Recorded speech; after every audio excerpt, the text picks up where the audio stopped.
Gonna wait. There we go. Numbers are going. Okay, good afternoon, everybody. Thank you so much for joining us for today's National Geographic Learning Teachers Day for Ukraine, where we have two sessions, one with the wonderful H'yu Dellar and a second one with me a little bit later on. Before we start though, please just let us know in the chat box where in Ukraine you're joining us from. Please use the chat box and make sure it is set to everyone rather than just hosts and panelists. And while you're doing that, while we're waiting for more people to arrive, I will just do a little bit of housekeeping. So I'm sure you're all very familiar with Zoom already from previous webinars with us and other people, I'm sure. You found the chat box. We will be using that throughout to make the sessions as interactive as possible. If there are any very specific questions, please use the Q&A box. So we're going to start off with a little session, well, a little introduction for myself and Irina. We'll then hand over to H'yu. We'll then take a short sort of 5-minute break. And then after that, I will do my session. And if there are any sort of issues with the internet, please do not worry. The session is being recorded. So if for whatever reason your internet drops down, I know there are obviously issues with electricity supplies. Do not worry, you will be sent a copy of the recording tomorrow. Okay, so don't worry if you have to leave or if you miss anything, you will get the whole thing. If you have any sort of issues throughout with the internet connection, please just log out, log back in again using the same link. That tends to address any sort of serious issues with lag or sound. And the other thing to say right now is that you will, of course, be getting certificates. These will be sent out by the team at Linguist in the next 5 working days. So end of this week, beginning of next, Irina will get those all sent to you. So that's it for me for now. I'm going to hand over to Irina to do her introduction and talk about Linguist. So Irina, over to you. Thank you, Alex. Welcome, everyone. I hope you will enjoy this session that we have right now with Alex and H'yu. I believe we hugely expected it, and I believe you will enjoy it definitely. What I'm asking of you, be patient with your certificates. Around 7 days it will take Linguist to prepare your certificates. They will be under your names with unique numbers, as it's our Ministry of Education is asking for. I'm asking you today to pay attention, as today we will represent the author of a new series, Outcomes, third edition, in Ukraine, and it's a huge honor for us to be able to present this book as Linguist Company. And me personally, as I'm a huge fan of it, I have a copy already. I'm a big fan of B2. I hope you will find your own level of outcomes, third edition, that you would enjoy. Yeah, the patience is the key. So in 7 days, your certificates will be sent to you. If you have any additional questions, how to get your own copy of outcomes in Ukraine, please contact me. I will leave in the chat my contacts, and also they will be sent to you together with your certificates, and we will send you examples of outcomes. Take it to your classrooms, enjoy it together with students, and find new approaches to learning. Yeah. So thank you. I give word back to Alex and to H'yu. Well, yeah, I'm just going to hand straight over to H'yu. He needs no introduction. He is the man, the master. He is Mr. Outcomes. So H'yu, over to you. Thank you very much. Let me just share my screen a minute. Can you see that okay? That's perfect. Yeah, lovely. Yeah. So, hello everyone. Привет. Thank you to so many of you for joining, and joining from all over the place from the look of it. Especially a big hi to people in Kharkiv, because, you know, I know what people are going through at the moment. It's a real pleasure for me to be able to be here and to talk a little bit about the new series, and kind of really to talk about classroom practice and some things that I do myself when I'm using outcomes. I'm still teaching pretty much every day myself. I was almost late for this particular webinar because I was teaching until about 2 minutes past 12 and had to rush over here. So I'm going to talk really about some things that I do myself when I'm using outcomes, and maybe some things you can think about doing yourself as well. Okay, so let's get started. I think the first thing when you're teaching any material, really, not just outcomes, but when you're teaching is you want to make sure that students understand the language that they're seeing, understand the language that they encounter. And I know for myself, when I was a much younger teacher, often when students would ask me questions, I would ask them, what do you think it means? And students would look at me like, why are you playing this game with me? If I knew what it meant, I wouldn't be asking you what it means. Or they would give me a kind of approximate synonym, and I would leave it at that and just say, good, well done, you worked it out for yourself. These days, when students ask questions about language, I kind of feel like it's my responsibility as a teacher to answer the questions and to take time to take the question seriously. And one of the things that often happens is students will encounter new words in particular kinds of contexts, and they will ask questions about the new language. And what you have here are just 5 things from Outcomes, 2nd edition actually, and 5 questions that I've been asked by students as students are doing vocab exercises, grammar exercises, reading through the readings, reading through the audio scripts, and they see things that they're not sure of, like, do you fancy going out somewhere tonight? And the students ask, what does fancy mean here? Or you see, we usually take new staff on during the summer months, and the grammar anxious Italian student who's obsessed with prepositions sort of goes, take new staff on, why on here? I saw a student reading this sentence, there's no harm asking when you're checking in, if you can be upgraded to a nicer room or whatever. One student was underlining the word harm and looking it up in a dictionary. Next one, weather's been really miserable these last few weeks. As it has here in London, actually. And one student put their hand up and said, so miserable, it's like sad, right? And then another one, this was from the advanced book. I don't like the guy. I think he comes across as hot-headed and ill-informed every time I see him on TV. And one student asked, what does come across mean? Now, you might like to stop and think. You might even like to use the chat box just to think about how you would answer these questions yourself. Okay, maybe just pick one and try to answer it in the chat box yourself if you feel like it. I'll give you a minute thinking time, and then I'll talk you through what happened in the class. So fancy means would you like? Okay. Is that Anatoly?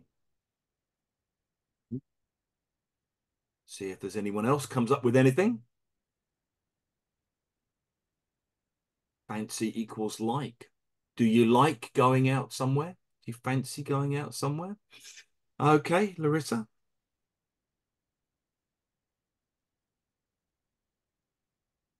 Why do you use on? Hire, employ. Okay. Can you imagine? Feel like? Do you feel like going out? Okay. Fancy equals keen on. Do you keen on? Take on equals hire. Okay. Oh, that's Alex cheating. Oh, Natalia's gone for it as well. Okay. So obviously, you know, don't have time to go into all the answers here. I'll talk you through. Oh, sorry. I'll talk you through what happened here and then make some general points about this. Okay. So the first thing is, well, it's not fancy. Okay. If you say, do you fancy going out somewhere tonight? It means, Do you want to go out somewhere tonight? Would you like to go out somewhere tonight? Yeah, in number 2, it's not on. If you take new staff or you employ new staff. Number 3, yeah, it's not really harm. If you say there's no harm asking, it means it's okay to ask. It's not a problem to ask. Well, miserable, yeah, sometimes it's like sad. So if you say, you know, he's been feeling really miserable the last few weeks, then it means sad. If you say the weather's been really miserable, it kind of means depressing and horrible and not nice. And in number 5, it's not come across. If you say someone comes across as hot-headed and ill-informed, you mean this is the impression you have of them. They seem hot-headed and ill-informed. Your impression is that they are hot-headed and ill-informed. So I think maybe the first thing to sometimes understand is students often don't ask the right questions, okay? Students have this kind of word blindness. So they see one word they don't know and they focus on this, when really what you want them to do is to focus on the whole sentence, the whole chunk, the phrasal verb, 4 or 5 words together. And sometimes you need to just point it out. Yeah, it's not really fancy. It's, do you fancy going out somewhere tonight? It means, do you want to, would you like to go out somewhere tonight? And I think another trick is, don't fall into the trap of trying to explain every meaning of the word, okay? So they don't need to know all the different ways you can use harm. They don't need to know that, you know, oh, you look fancy. They don't need to know that at the moment. Maybe if they ask, can I also use this word like this? Fine, you can deal with it. If not, there's enough to deal with just looking at the word in the context. I think you also need to be careful of what I call the synonym trap. Because if you say fancy means like, well, do you like going out? Generally. Do you fancy going out? Tonight. It's an invitation. So one of them's asking about things you're interested in doing. One of them's asking, tonight, would you like to do this? You know, if you say it means keen on, well, do you keen on? No. So again, be careful of trying to go for one word synonyms. What I've kind of learned to do is to sort of try to get students to stop, look at the words to the left, look at the words to the right, look at the words to the left, and focus on the whole chunk. And when I'm explaining things, I tend to do this, well, if you say there's no harm asking, you mean blah, blah, blah, blah, blah. If you say he comes across as hot-headed and ill-tempered, it means this is the impression you have. This is how he seems to me. And I think that kind of, if you say, or if something is something, then this is the meaning. It's quite a powerful way of making sure students understand the whole bit of language you're looking at. So this is one thing you can do when you're dealing with new language. Another thing you can do is to just maybe then say, okay, let me give you one more example.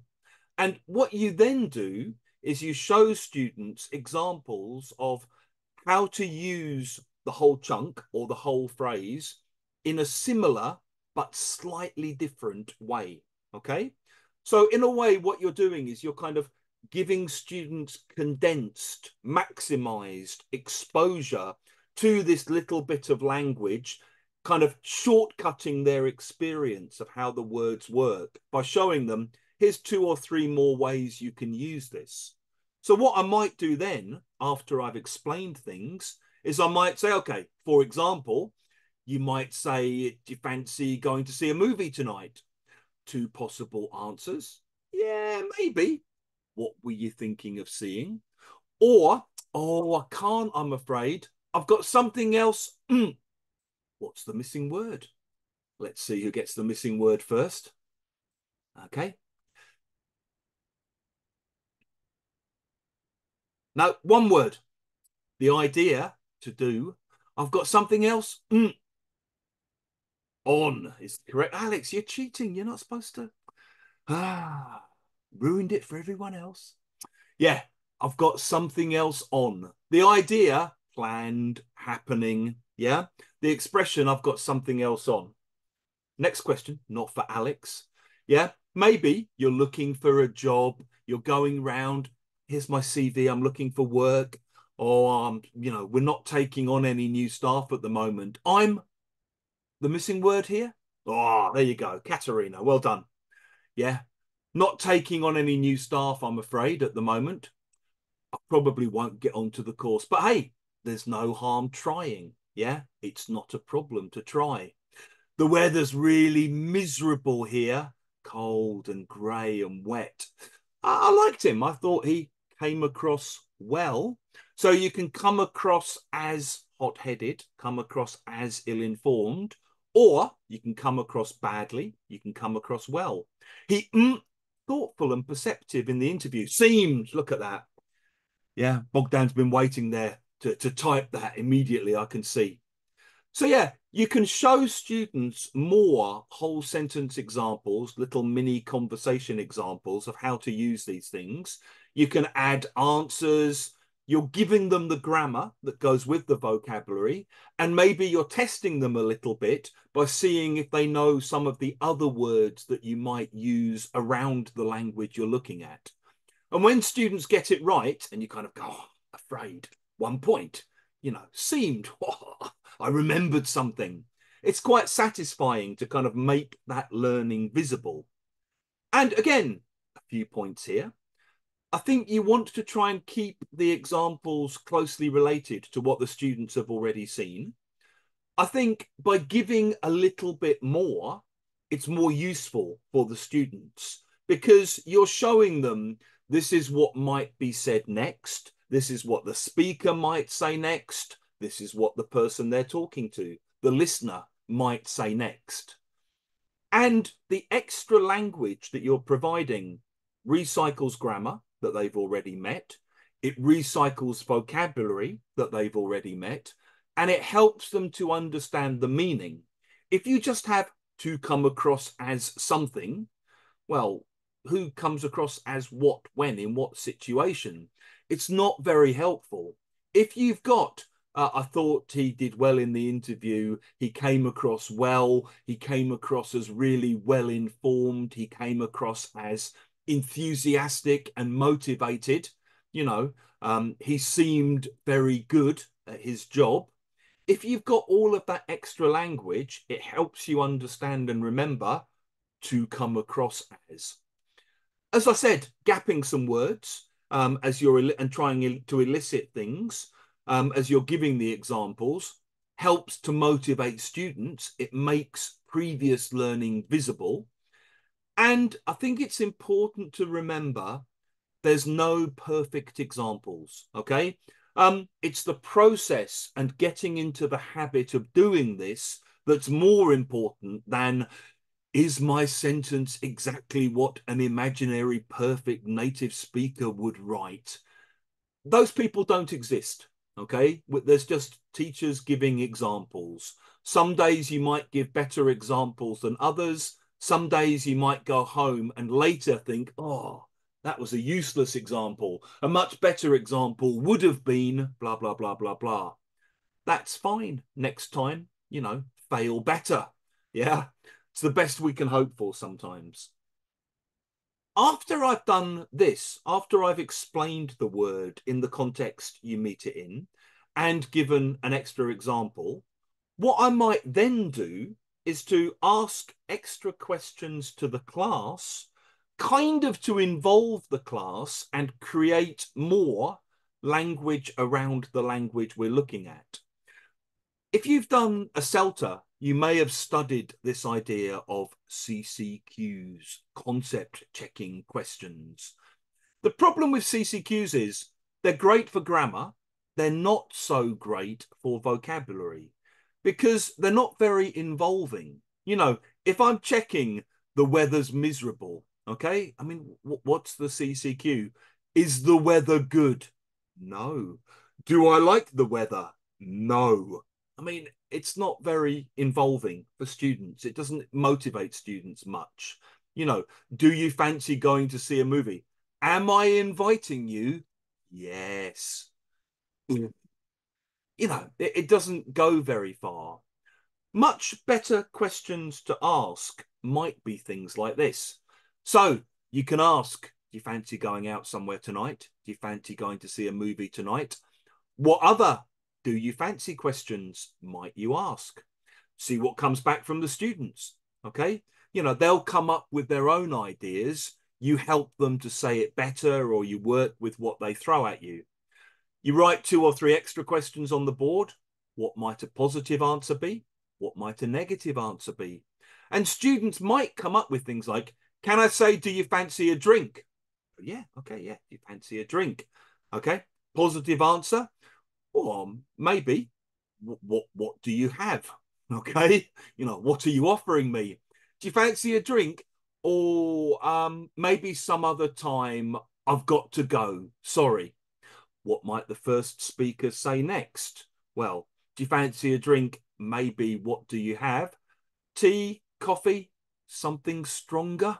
Okay. Do you fancy a drink? Or maybe some other time, I've got to go.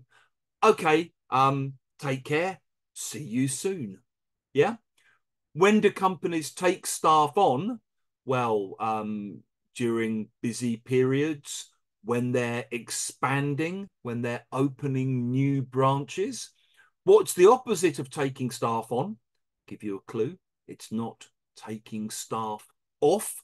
It's making staff redundant, laying staff off, letting staff go. Any other times, there's no harm asking. You know, when you're 16, I don't know if she likes me. I wonder if she wants to go out on a date with me.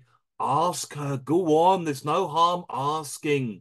What's the worst that can happen? Yeah, you know, you can think of other examples. Any other reasons why the weather might be miserable? You can't tell what the students will say here.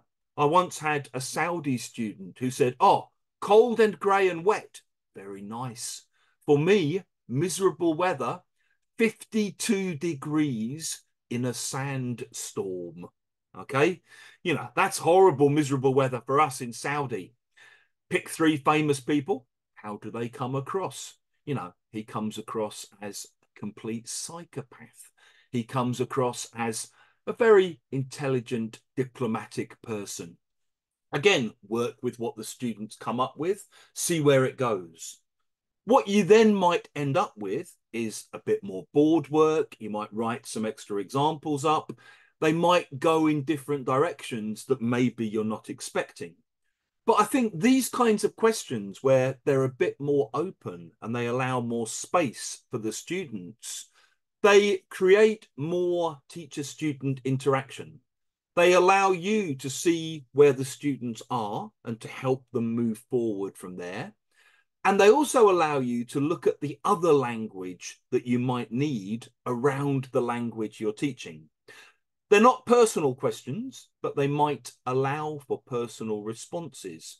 You know, you might ask any other reasons why maybe people pass out, and some student might give you a whole story about a time they passed out on the underground, or someone they saw who passed out on a train one day, and they might tell you personal stories. They might not. You're not forcing them to, but you're allowing space where this can happen. As I said, there might be more board work, and that's a good thing, I think, because the extra examples often mean more recycling, more revisiting of grammar and vocab that you've seen before. I think also the engagement that's involved in creating these extra examples will often mean they're more memorable and they're more meaningful to the students than just a sentence in a course book, because they're things that the students have helped bring into being. And interestingly, when you look at the common examples that come up, you actually don't need a huge amount of grammar. You'll notice that none of the things here involve, you know, relative clauses or mixed conditionals or the future perfect continuous. A lot of the time, a lot of what you might want to say using the vocabulary you're teaching just involves present simple, a few modal verbs, you know, will, won't, be, going to, past simple, maybe a present continuous. Basically, the kind of grammar you cover quite early on, but you still struggle to use, often because you're not seeing how the grammar interacts with vocabulary on an everyday basis. And, you know, as a coursebook writer, that's something I'm interested in showing students. As a teacher, that's an extra way I can help students to understand how grammar and vocabulary interact in meaningful, student-centered kind of ways. So, another thing that I think we want to try to encourage students to do is notice more. When you read about second language acquisition, you're often told that noticing is central to learning. Well, what is it we want students to notice, and how can we get them to notice things? Okay, well, I think we want students to notice the contexts in which language is used.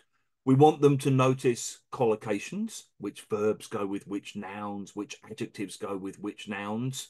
We want them to notice colligation, the way the word grammars. So, you know, do you fancy ing, but do you want to? Yeah. Would you like to? Yeah. So, you know, do you feel like ing? So same meaning, different grammar depending on which words you choose, different colligation. And you want students to notice the language around the language that you're teaching. So if you're teaching, do you fancy a drink or do you fancy a cigarette? Well, you need to think about some answers. You need to think about typical things you might say or might hear if you're asking or being asked those kinds of questions. In terms of how we encourage noticing, one way is through our board work, okay? You can write up the whole sentences, you can underline things, you can highlight things. If you're working online, you can put certain chunks of language in bold or in italics. You can show students these words often go together. You can also encourage noticing by testing, okay? Maybe once you've written some of these sentences, you clean the board, you tell students, close your books. Okay, let's see how much you can remember. Okay, so do you going out somewhere tonight? Not want, yeah? Anyone? Do you fancy going out tonight? Good. Oh, I'd to, but I'm afraid I can't. I'd, good. I'd love to. I'm afraid I can't. I've got something else. Good. Something else on. Well done. You remembered. That's a way for me as a teacher to check that you've noticed and paid attention to this language. And for you as a student, it's a way for you to understand, wow, the teacher expects me to remember this stuff. The teacher's going to test me and make sure that I've been paying attention. So maybe I should look at this stuff more. You can do things like retelling listenings, retelling readings, okay? Maybe you've done a listening in class. Next lesson, come back to it, read it out and stop at certain points. See if students can remember the collocation that comes next or the word that forms part of the chunk that comes next. You can also just do gap-filled sentences for a revision exercise where next lesson you say, okay, let's begin with a little bit of revision. See how much you remembered, see how much you noticed last lesson. And you just have things like, I don't know, how did you do in the interview? Okay, I think. I hope I across as competent. You know, okay, I think. They quite impressed with my performance. Yeah. And see if the students remember came across as seemed quite impressed. So all of these things are ways of encouraging students just to actually notice and pay attention to the language. Another great thing you can do is two-way translation, where you translate whole sentences from English into Ukrainian, and then next lesson from Ukrainian back into English, okay? And what happens when you do that is you notice that often students understand things in English. They can translate it into L1, whether that's Ukrainian or Russian for them. They can then translate word for word back into English, but sorry, it's just given me an imaginary thumb. Does it do that automatically now? Okay, that was weird. Sorry. And often what will happen is when they translate back into English, they'll do it word for word because they haven't noticed the difference. I had a French student the other week and she translated, "I haven't seen you for ages," into French. Next lesson, I showed her the French and said, "Tell me in English." And she said, "Oh, it's easy. It is a long time since I did not see you." Okay. Well, that's a word for word translation of the French. Actually, the English translation is, "I haven't seen you for ages." Yeah. So she'd understood it. She'd translated it back into L1. But when you translate back into the second language, it's a way of checking whether you've noticed the differences or not. And you can do it on Quizlet as well. Yeah. It's another way of checking whether you've noticed things or not. You can also do it on Anki. So at the moment, I'm trying very badly to try to learn some Ukrainian at the moment. So I have a little set of cards. Pomolenko. Can't remember what that one means. Yeah, useless. Ah, all right. Little by little. Yeah, so, you know, you can do the L1, L2 translation. You can get Anki cards. You can do it on Quizlet. You can do it however you want. And it's a really good way of kind of recognizing that the first language exists and using it to check how much you've noticed about the English.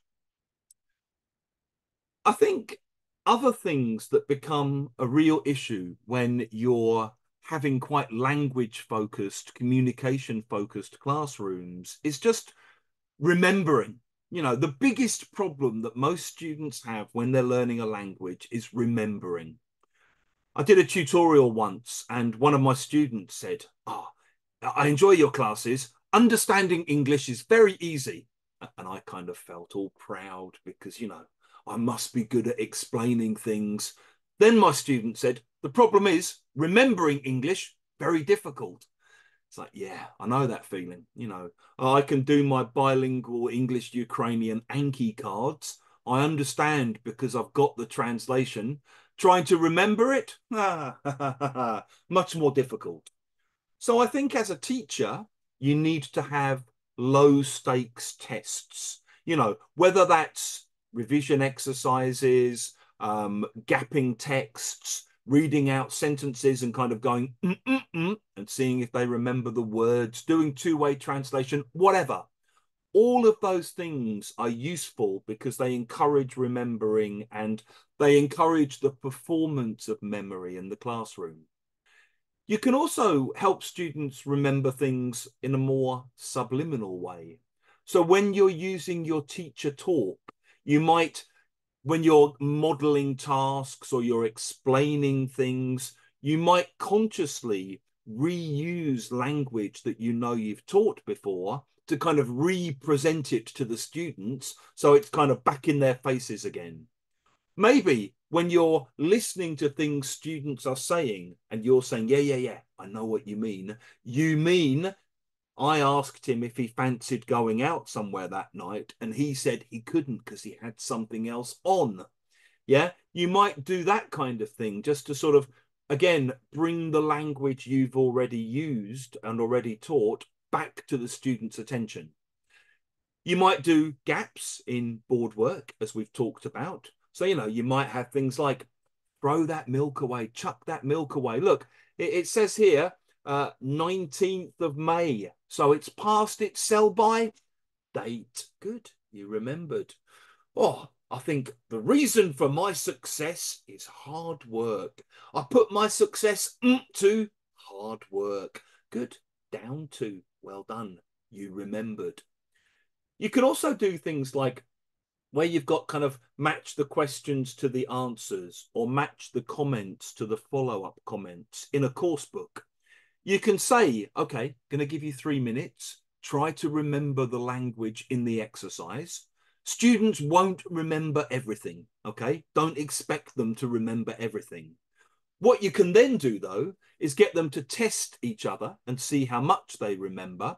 And it might be things like, you know, so the answer, not bad. I earn 15 euros an hour. The question, what's the money like? Good. Well done. You remembered. Okay. So again, doing those kind of test and remember exercises is a way of encouraging students to perform memory. And it's a way of sending this kind of subliminal message to your students that it's not enough just to do the exercises and get the answers right. It's not enough to see the language and understand it. You have to pay attention to it. You have to try and remember it. You have to reproduce it and kind of be put in situations where you have to dig deep into your memory and dig that stuff up again, because that's how learning becomes sticky. That's how things become memorable.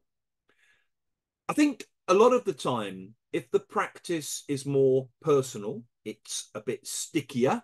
So it might be things like, you know, have you ever been taken on by a company? When? How long did you work for them? You know, have you ever been made redundant? Have you ever been let go? Yeah.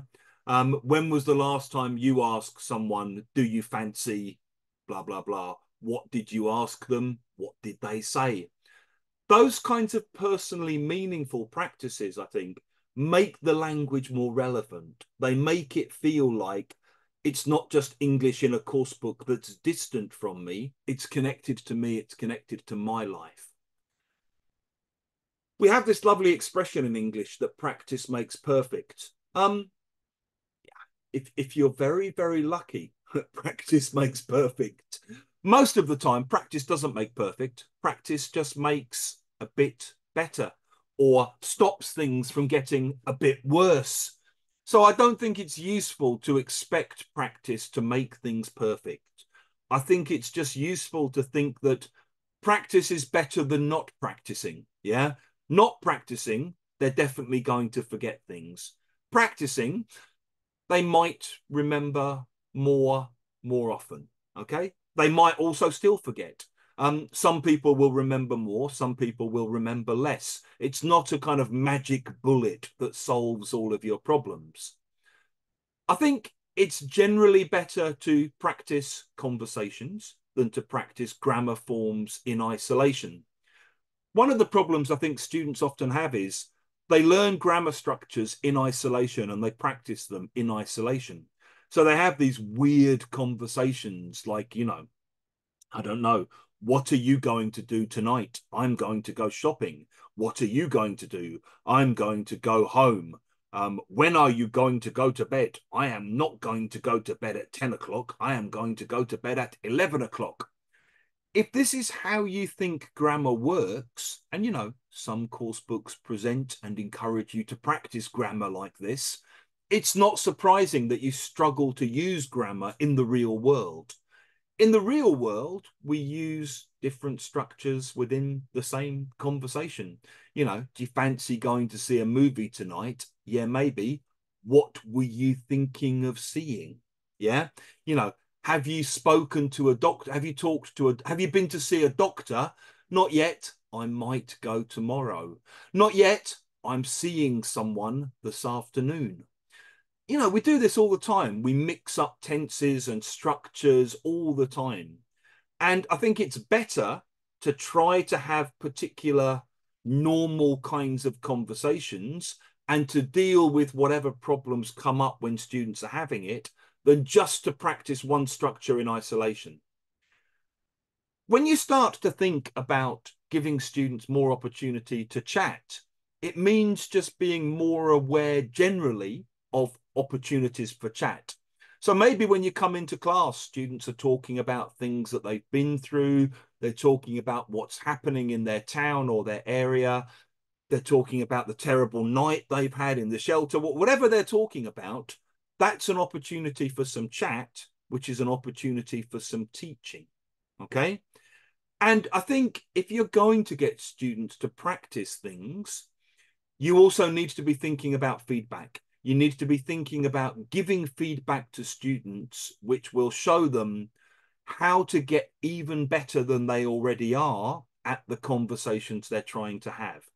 And that will often mean whole sentences, grammar and vocabulary together. And it means not saying to students, well done, let's look at 12 mistakes you made, but instead saying to students, that was great, well done. I heard some really interesting things. Let's look at how to say some of those things better. Okay? And that's a very different psychological message. It's a different kind of motivational message to your students. I think we also need to think about how we deal with mistakes because, you know, spoiler alert, your students are going to make mistakes. When they stop making mistakes, they no longer need you. Yeah. Making mistakes is the natural condition of language learning.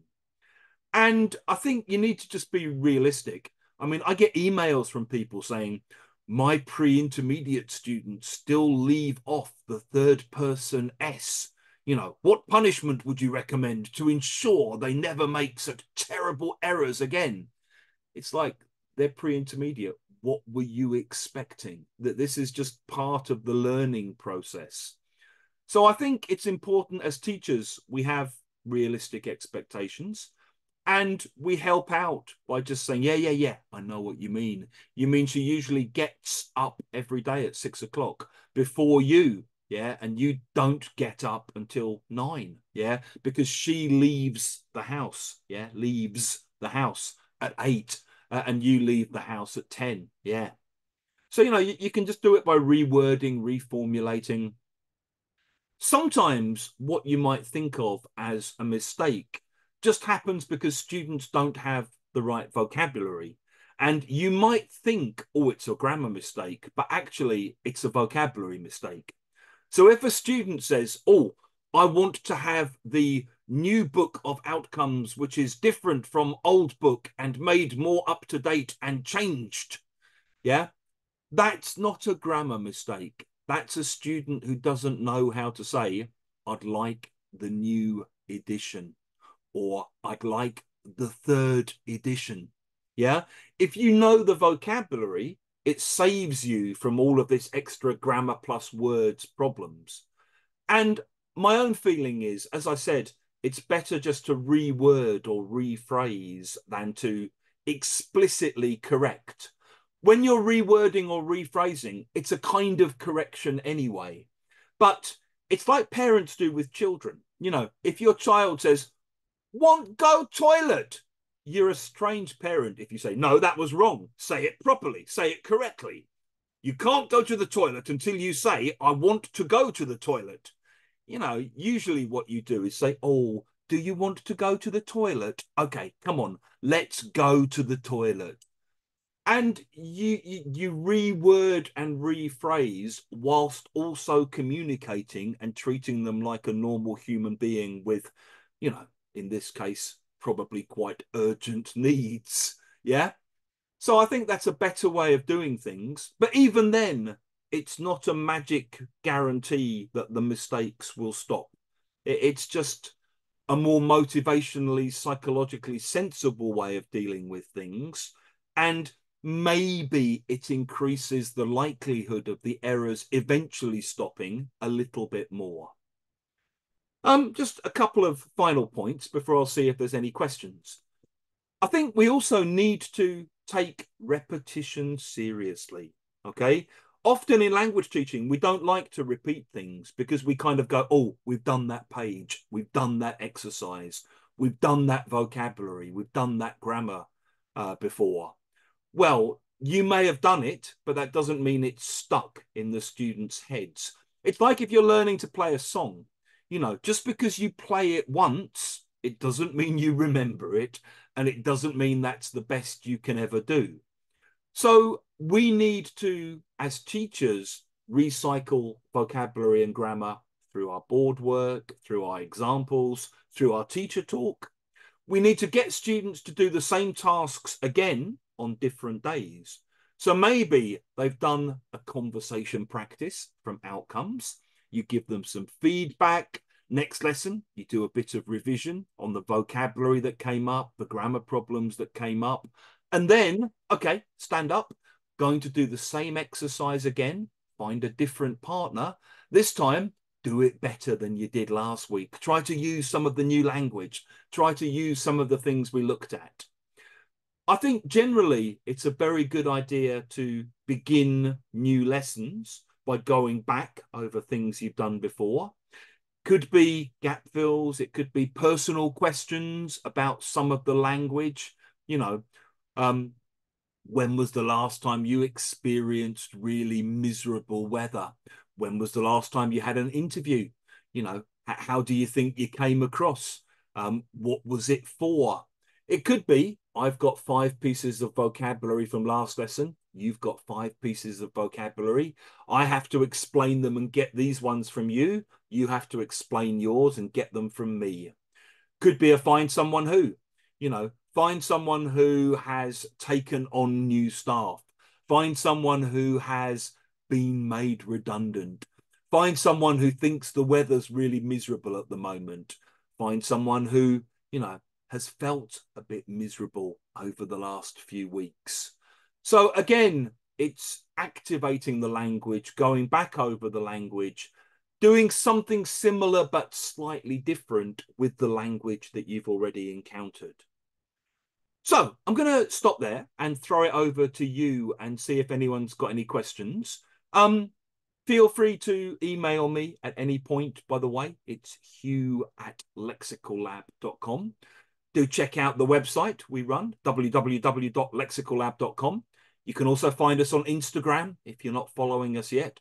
It's lexical_lab on Instagram. So I think what I'd like to do, just for the last sort of 5-10 minutes, is see if anyone's got any questions. I'll read through the chat, but if you do, put the questions in the Q&A. Is it possible to squeeze the coursebook content into 36 lesson syllabus? Whoa, I don't know is the answer to that, Elizaveta.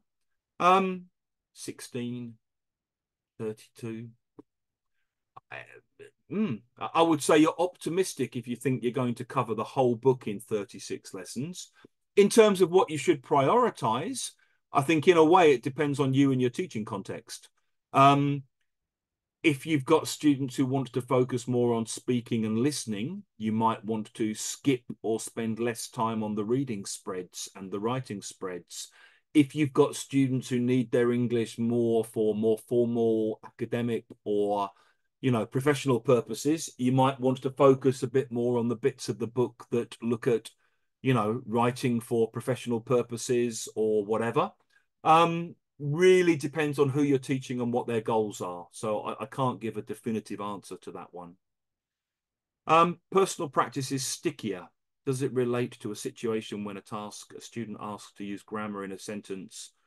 Yes, it does. So I think, you know, if they're saying, can I make something up because I can't think of a personal example, that's fine.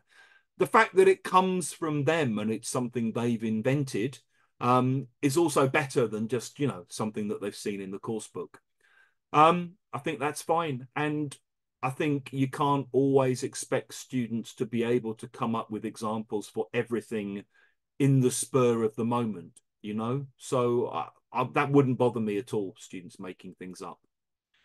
If there's a group of students and some of them don't participate, how do you engage them? I guess two or three things to say about that, Maria. I think the first thing is some people are just naturally quieter than others, okay? And maybe they would be the same if they were talking in their own first language. Maybe they're just listeners rather than speakers.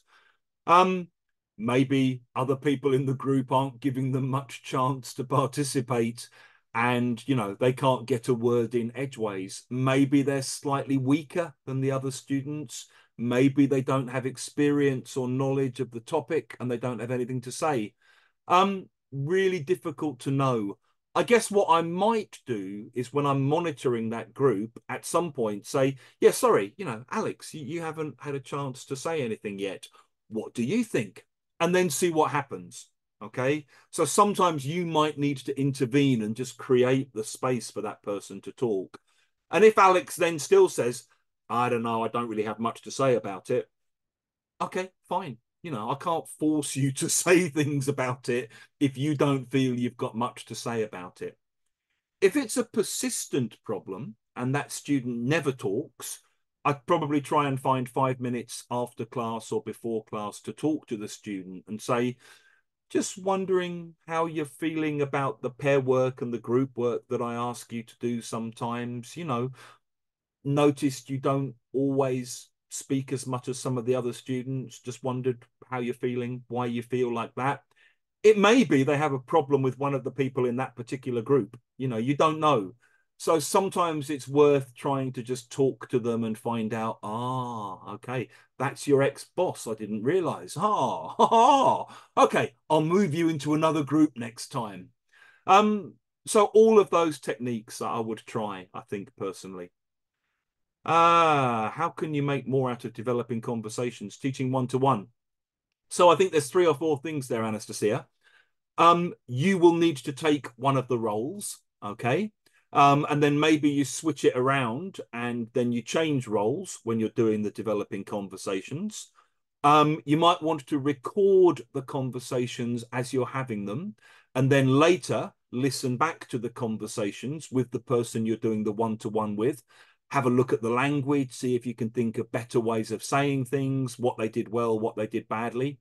You could also ask your students to write versions of the conversations like A, B, A, B, A, B, or to record themselves doing it. You know, they could do a kind of, so how are you finding work at the moment? Not bad, thank you. You know, they could do it in different voices or something. You could get them to record it at home and send you the versions, and you could record feedback and give it to them that way. So anything like that, I think, mix it up a bit. What's my favorite kind of task? I don't have a favorite. My favorite kind of task is talking to my students and getting them to talk to each other in personally meaningful ways. That's a very vague answer, Ina. But I think most students are most involved when they're talking about things that are meaningful and interesting for them, and that they have some experience of or opinions about or something they want to say about it. Major changes, whole new set of videos to the 3rd edition.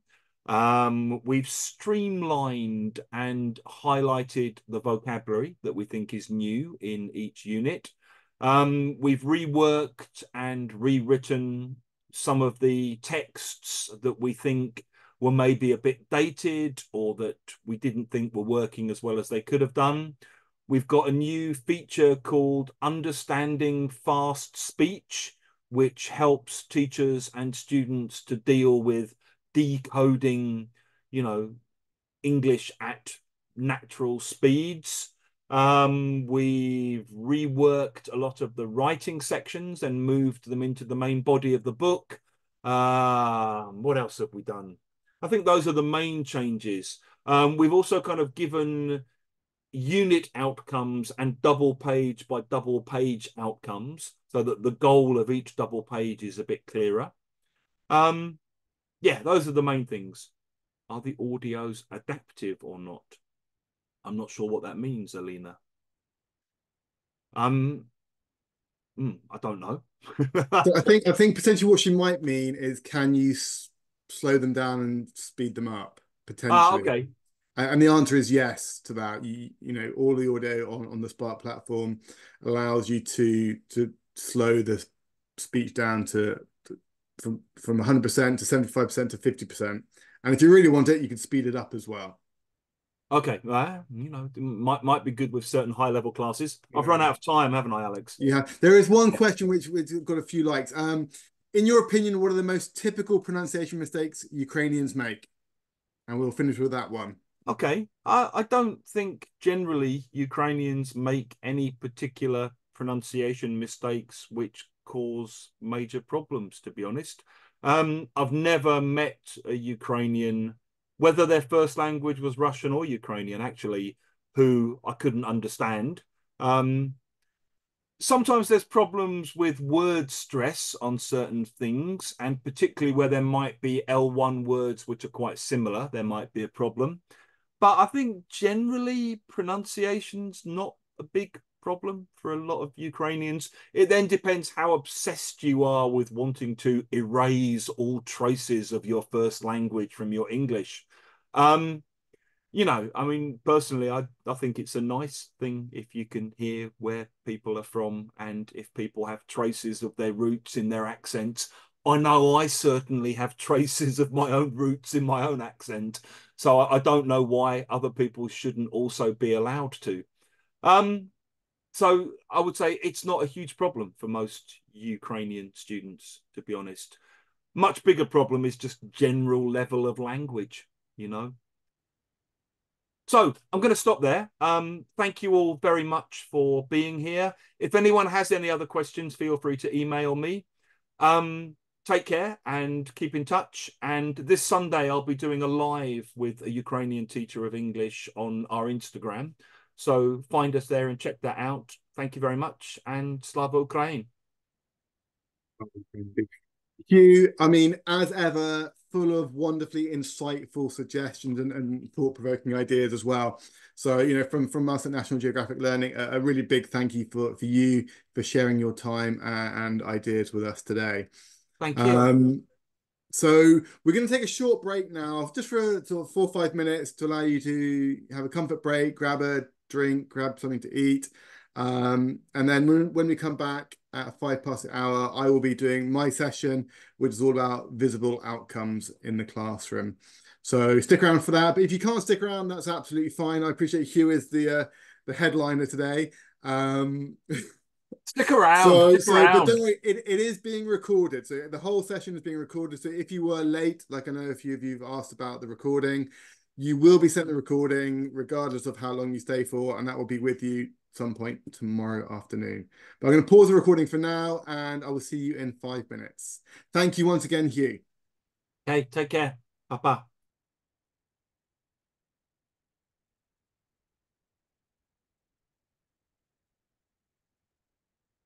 And I should also add, yeah, with the recording, it will be downloaded and shared on the Linguist YouTube channel as well. So, yeah, don't worry if your internet's gone, if your electricity's gone, or you just had to go out. You will get the copy of that recording. And just while, you know, in the break time, if there are any questions that I can answer, please do feel free to pop those in the chat box as well, and we'll talk about those during the break.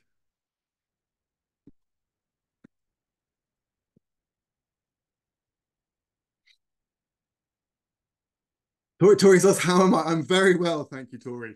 I've had an extremely busy few weeks, but I'm at home this week, as you can see, in my home office, in my garden. I'm very well, thank you. Thank you for asking.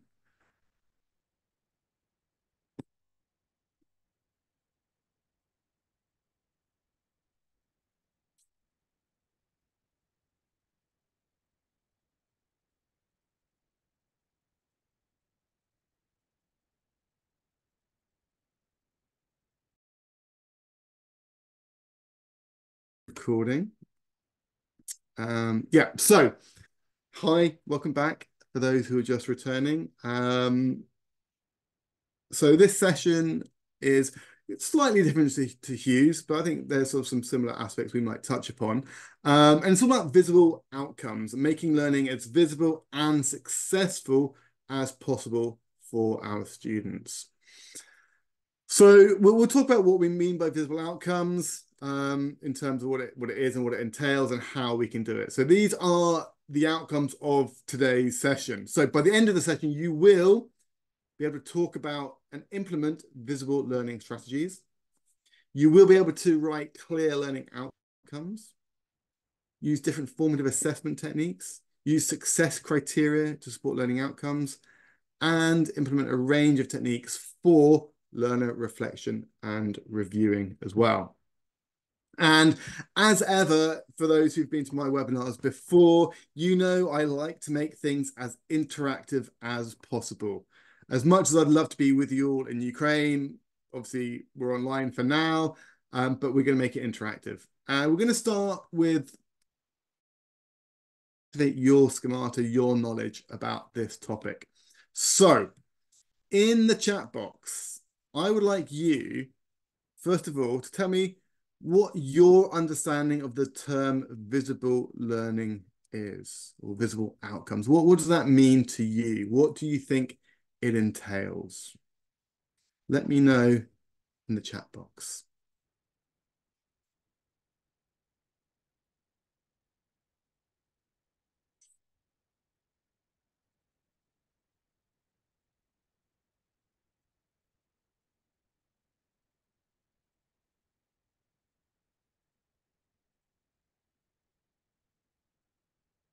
By watching the picture or videos, start talking about previous thinking, learning which leads to progress, which can be measured and felt by a student. Yeah, good, Victoria and Julia. When student understands everything applies in real life situations and in lessons with you. Absolutely, to a certain extent, Vadim, yeah.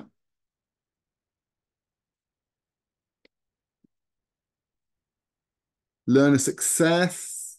Thank you, Oksana. Tangible results, achievement reflected in practice. Motivational. Okay, all really, really good ideas. And we're on the right track, which is great. Alina says about flashcards, videos, pictures, learn autonomy, close connection to true life situations, visible progress. Thank you, Olga. Okay, so a range of ideas there. Let's ask you another question. Do you think your students' learning is visible to them? Do they see or can they identify their own learning, their own progress, their own development, generally speaking? Or do they rely on you? And of course, you're right, Victoria, it does very much depend on the student. But in general, what do we think? Yeah, I think we'd like to think that they do, Catherine. I think you're right there. We hope that they do, but I think very often they don't. As much as we would like or hope them that they are, that it is visible to them, often it might not be because they don't have the skills, they don't have the awareness, and they're not given the opportunities necessary to be able to see that progress.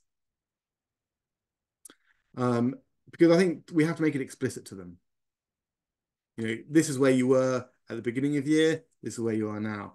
And that's something that I used to do in my school. We would, of course, test them when they arrived in the school. We'd record them. And then when they left, we would play them the recording or get them to do the same task and show them how they had improved. That's making it visible. But I think we need to take explicit action for it. Yulia's saying, she hasn't got time. I've only got a new grammar topic. Test teach test helps a lot, absolutely entirely. And that's a really good visible learning strategy. Okay, one other question. How could you make learning more visible in your classes? So you've just had there the idea of test teach test, absolutely. So with test teach test, we can see where they're at, we can teach them, and then we retest them, and then they can see how they have improved from the beginning of the lesson to the end of the lesson. Ask students to teach topics to each other. Yeah. Tori, you've hit the nail on the head. Reflection. is absolutely key. And we'll explore some ways of doing that a little bit later on. But it is something that I feel that we tend to avoid because we don't have time. And we cannot expect students just to do it by themselves at home. It has to be guided. All right. Okay. One final question before we sort of start off. And that's this. How might visual learning benefit your students? But maybe not just your students, also you as a teacher.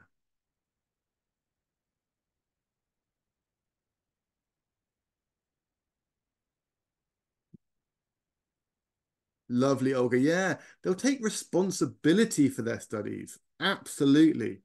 Because I think all too often, students think it's your responsibility as the teacher to ensure that they learn.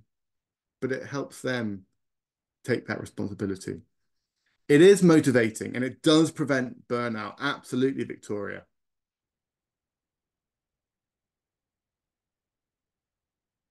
It's visible, it's reflection. Really good. And both for Natalia and Victoria there, can you make sure that your chat is to everyone and not just to the hosts and panelists? They have to be satisfied to express their needs, more interested. Absolutely. There's heightened awareness. There's heightened focus and engagement. Absolutely. But we'll go over that later on. So really the purpose of this is just to make your knowledge visible to me, and we'll return to this later on and hopefully see how our learning, our knowledge has grown throughout the session. But in terms of what it is, in very basic terms, it's just about helping students see their learning and their growth.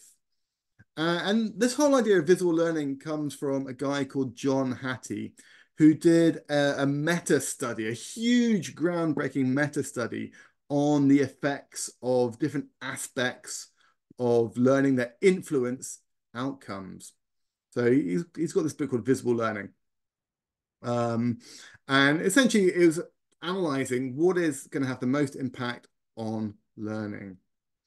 And what he discovered was really that this idea of making learning visible was reliant on certain features, right? But what were these three features, or what were these main features? So the first key finding was that we need to make learning visible by having transparent goals, because the more transparent the teacher makes the learning goals, then the more likely the student is to engage in the work needed to meet that goal. So it's not just a case of saying we're going to study the past simple or the present perfect or, heaven forbid, reported speech. It's about showing them how they're going to use it. What is the outcome of that? Why are we learning this? How is it going to help them? The second thing he pointed out was that we need to include success criteria. And again, the more the student is aware of criteria for success, then the more they can see what action they need to take to achieve those criteria, to attain them. Because it kind of goes hand in hand with those goals. This is the goal, but how do I achieve that goal? These are the steps that are required for successful achievement. And then thirdly, can anyone guess what the third thing might have been? Well, maybe you know. Maybe you've read John Hattie's work. So we've got transparent goals, success criteria, and one other aspect. Does anyone know? Can anyone guess? I mean, motivation is obviously vital to all of these things. And actually, the visible learning creates motivation. Reflection, I think, is incorporated in it, certainly, Alina. As it is in success criteria as well. And we'll show you how that happens later. The answer is formative feedback.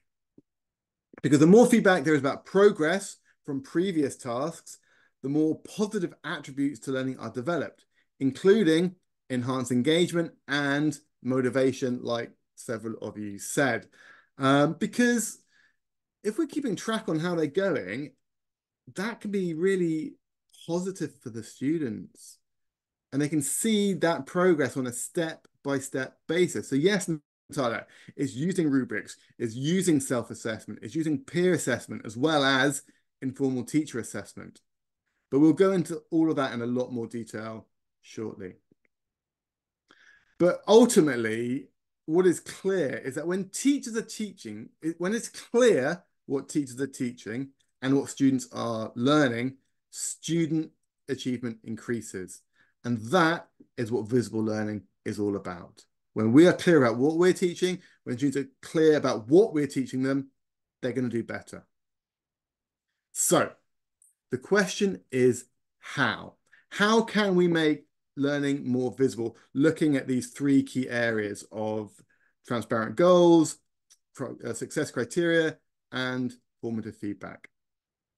So starting with those goals, we have to clearly communicate learning outcomes to our students at the beginning of a course and at the beginning of a lesson or even at the beginning of a week.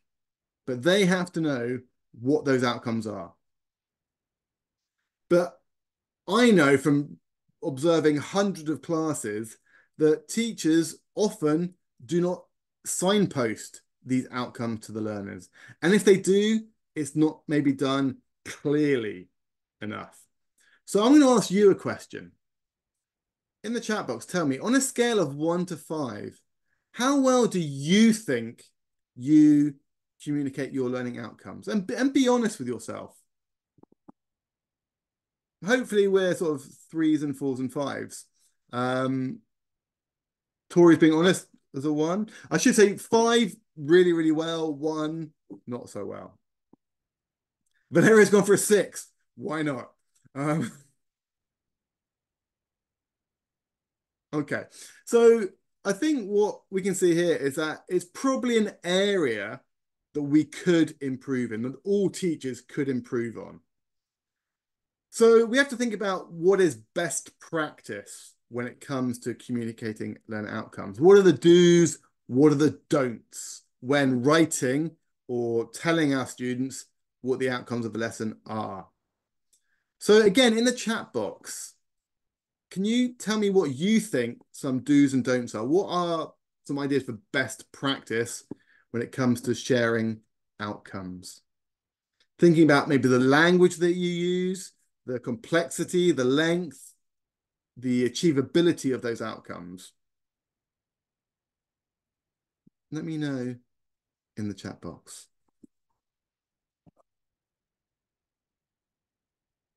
Okay, you don't write it, it depends. Well, I think that potentially is an issue in itself, because I think we should be writing it as much as possible.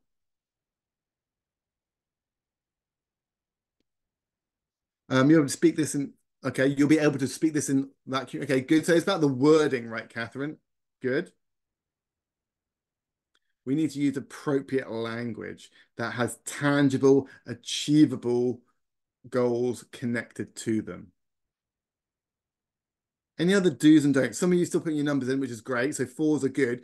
So if you are a 4 or a 5, what is it that you do that makes your outcomes so clear? Start with expectations. Smart outcomes. Absolutely, Anna. They should be smart.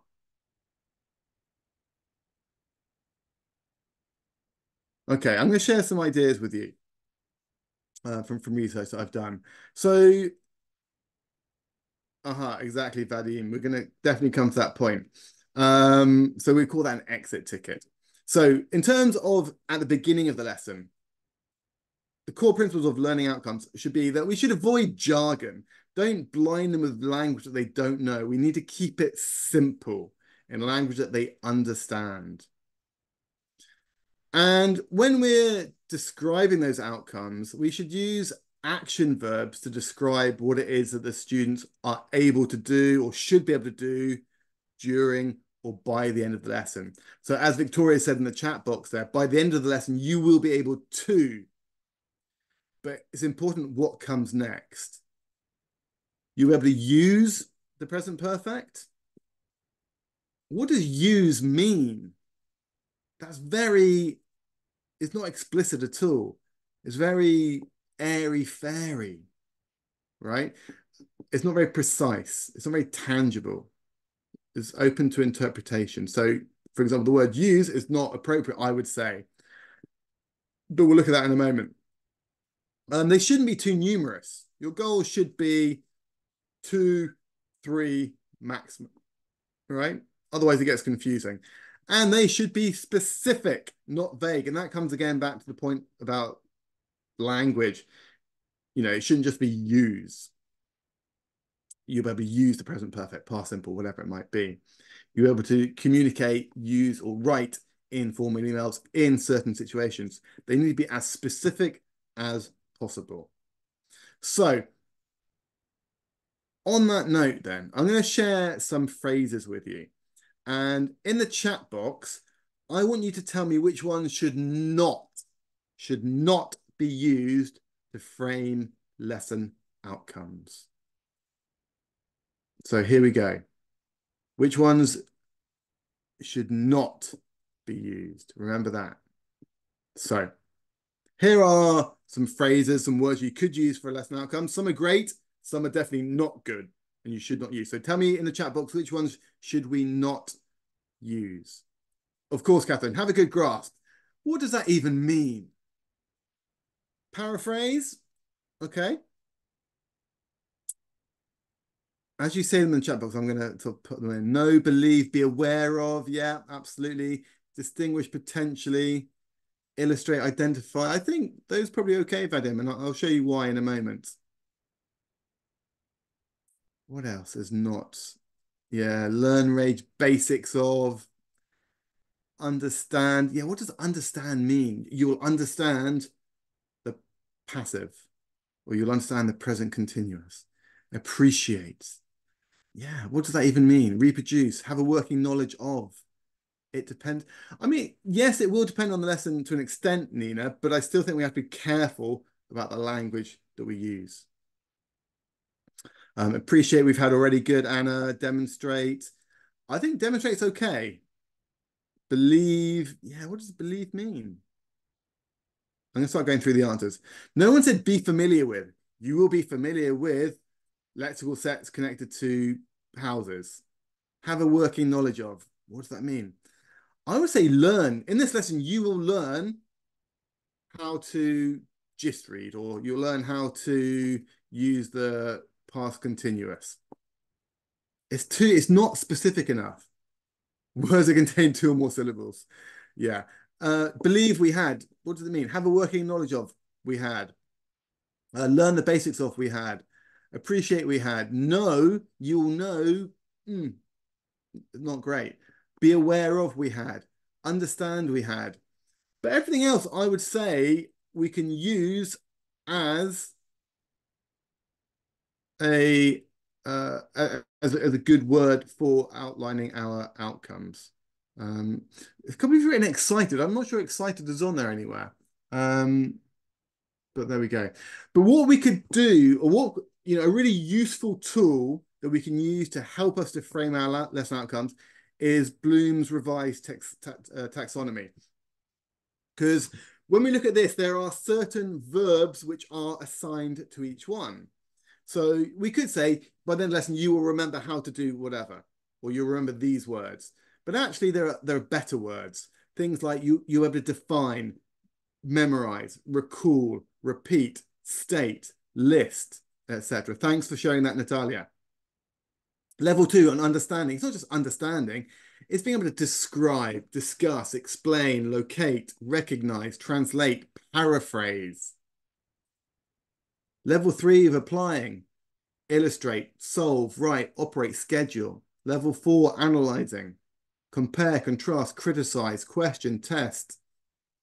Level 5, evaluating, argue, defend, judge, select. And level 6, create, assemble, formulate, write, design, etc.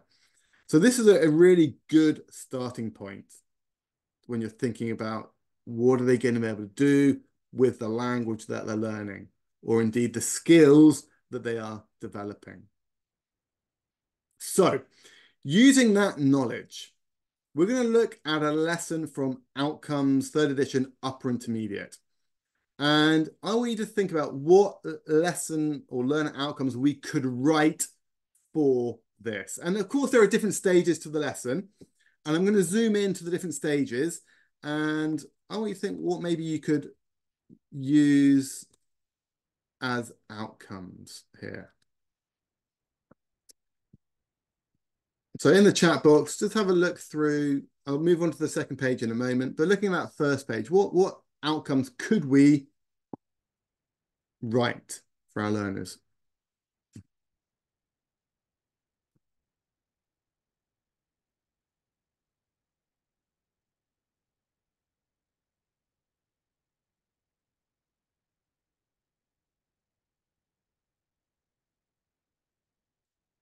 Okay, developing listening skills, absolutely. But potentially we'd say you'll practice your gist listening or practice your listening for specific information. So again, making it more specific, Anna. Because let's just develop listening skills is quite broad.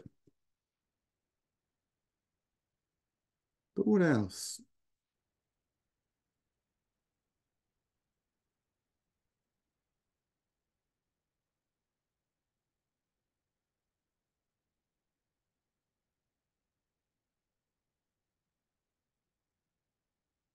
Okay, lovely, Vadim. Students will be able to learn how.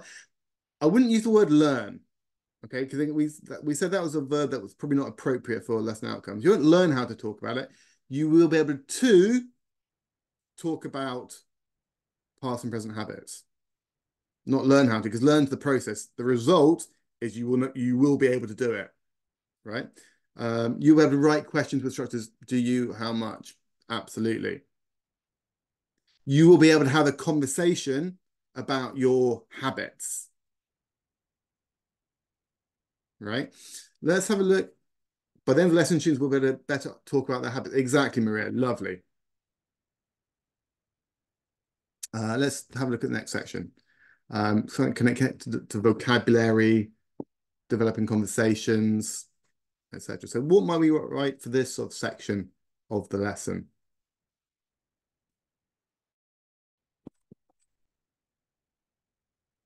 But you're doing really well so far, guys. Great job. Identify the vocab in the audio and use it in dialogues. I think, yeah, to an extent, absolutely. But I'd say maybe focus more on what that vocabulary is connected to. Aha, exactly, Victoria. You will be able to share or talk about your likes and dislikes about films and books. Absolutely. Using appropriate vocabulary. I mean, yeah, Nina, develop different skills. It's very broad. It's not very specific. What skills? But I think here, certainly with the vocabulary section, it's very much that case of you will be able to talk about films, music, books, for example. You've got the developing conversation sections there as well.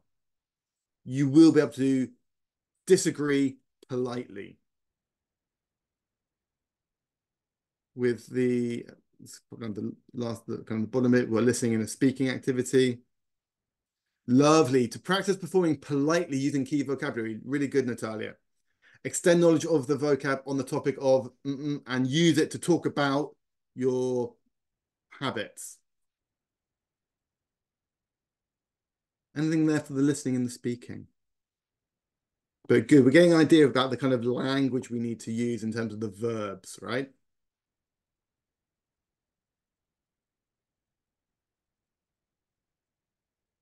And for the conversation practice, it might be something like you will be able to role play a conversation about habits. With the listening, we've got the fast speech section, but it might just be you will be able to develop, practice, improve your listening skills. Okay, we're getting the idea here. I'm just going to zoom out again.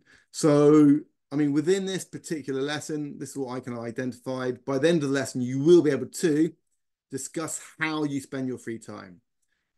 You will be able to describe books and films. You will be able to politely disagree with opinions. And then from a skills perspective, because that was kind of more productive, you will have practiced listening for gist and specific information.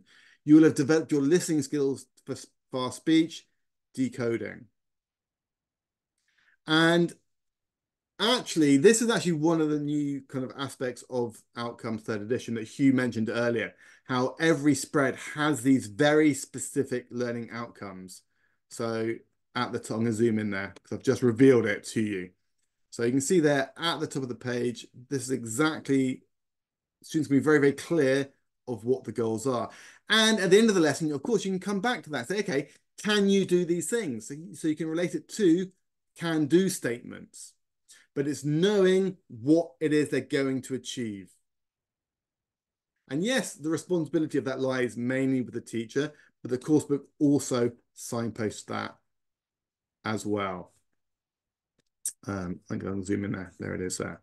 So that's just a little bit about the learner outcomes. The second thing on our list was, of course, utilizing success criteria. So this may or may not be a phrase that you're familiar with, but as a diagnostic for me, what do you understand by the term success criteria? What does it mean to you? Because it's slightly different to just criteria or rubrics.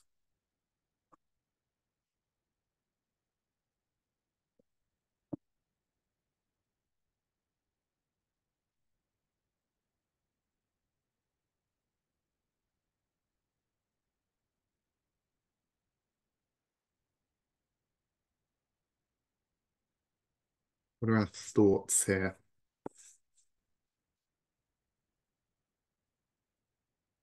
Hierarchy, students use the vocab, they've understood the lesson.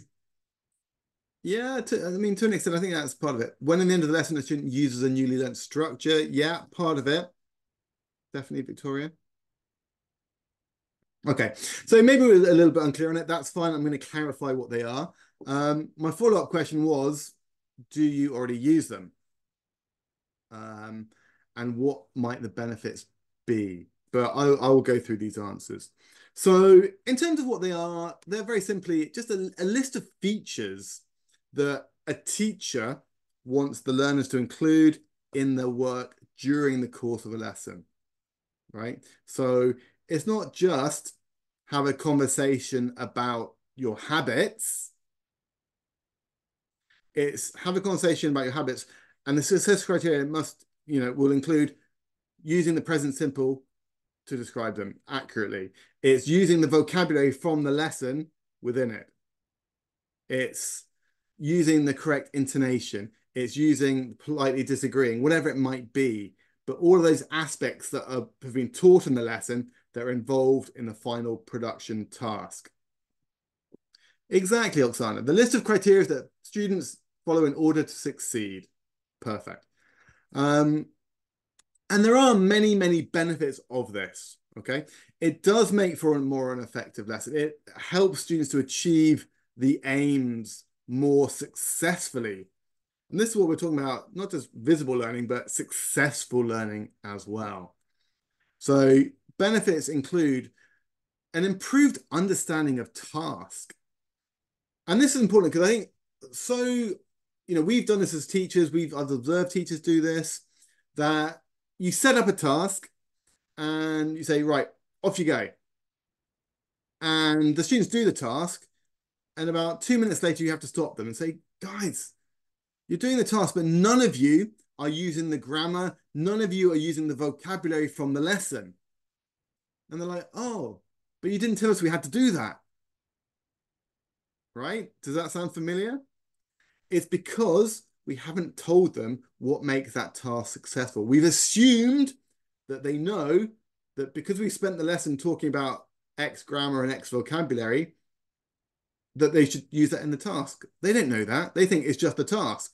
But the task is there to include the grammar, the vocabulary from the lesson. But by providing success criteria, they know they have to include that. It improves understanding of tasks.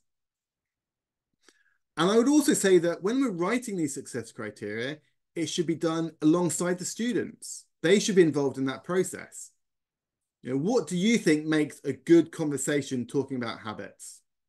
And hopefully they'll say, oh, well, you should definitely use the present simple. You should definitely use these expressions, this language. And that can help to empower the students. It also makes sure that they are taking that responsibility. And in due course, encourages that independence. Equally, I think it actually helps students and teachers to know when goals have been achieved. Again, you might set up a speaking task and say, right, I want you to do this task. You need to speak for 2 minutes. Or just, maybe you don't even say for 2 minutes, just off you go. And then 10 seconds later, teacher, we finished. And it's like, how have you finished? You've been speaking for 10, 20, 30 seconds. You can't have finished. They think they finished, but they haven't, because they haven't had the success criteria. And so having the success criteria, it pushes students to achieve the goals. It makes sure they're doing as many of the things as possible. And then at the end of the task, it actually facilitates more accurate feedback. They can use it for self-assessment, peer feedback.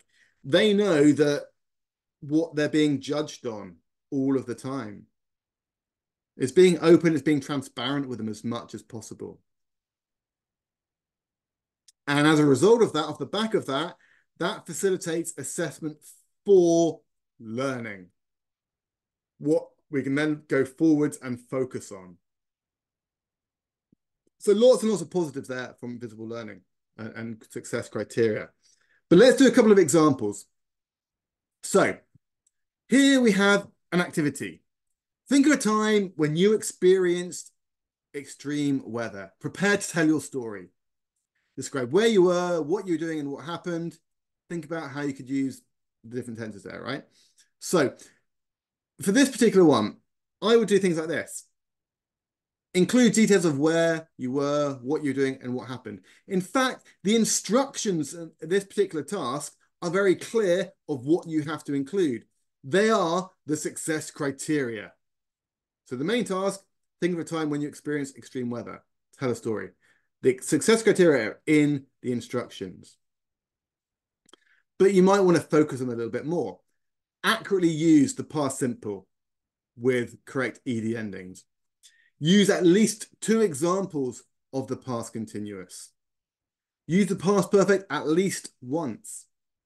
Use at least 3 different time linkers. Use at least 5 new words or expressions from the lesson. Make the story more dramatic by using modifiers and structures from the useful language box in the lesson. And speak for at least 60 seconds, for example. Now, there's a lot of success criteria there. You wouldn't normally have that many. You would have maybe 4 or 5 maximum, depending on the level, less for lower levels.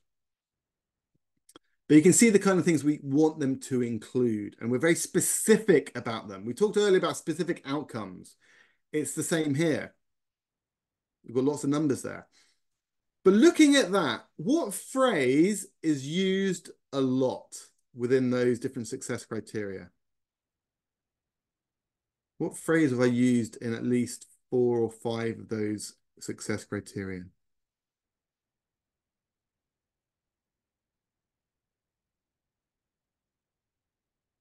Perfect, Victoria, at least. And the reason I use the word at least is because it helps to differentiate the learning goals. This is the minimum that I want you to do. The stronger students, I want you to push yourselves and do more than just 5 new words. Use 6, 7, 8. Use more than 1 example of the past perfect, etc. So it differentiates the task automatically for the students. Okay, so there's some examples there that I provided. Let's do one together. So we have the activity here where students have to have conversations about photos of people. So they choose their own photo. They show their photo to their partner, and they comment on their partner's photos and ask questions. So what success criteria could you include for this activity? Now, to help you, I'm just going to show you all of the lesson. Okay, so this is the whole of the lesson. So, of course, the success criteria should include some of the features of the lesson. So I'm just going to sort of go over it very quickly, just so you can see. So you've got some vocab about relationships. You've got some questions there. You've got grammar on question formation in different tenses.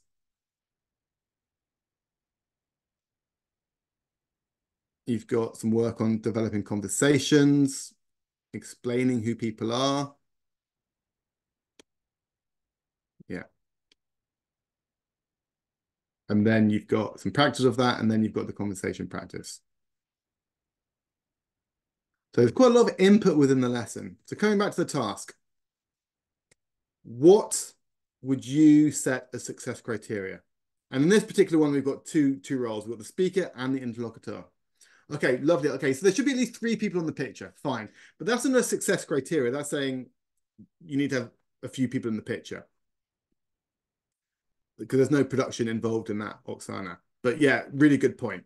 Don't just pick a picture with one person in. Okay, so perfect. Speaker, use topic vocabulary, but be specific. Use at least 5 language chunks from today's class. Good, Olga. Use at least 3 new words from the lesson. Good. What else?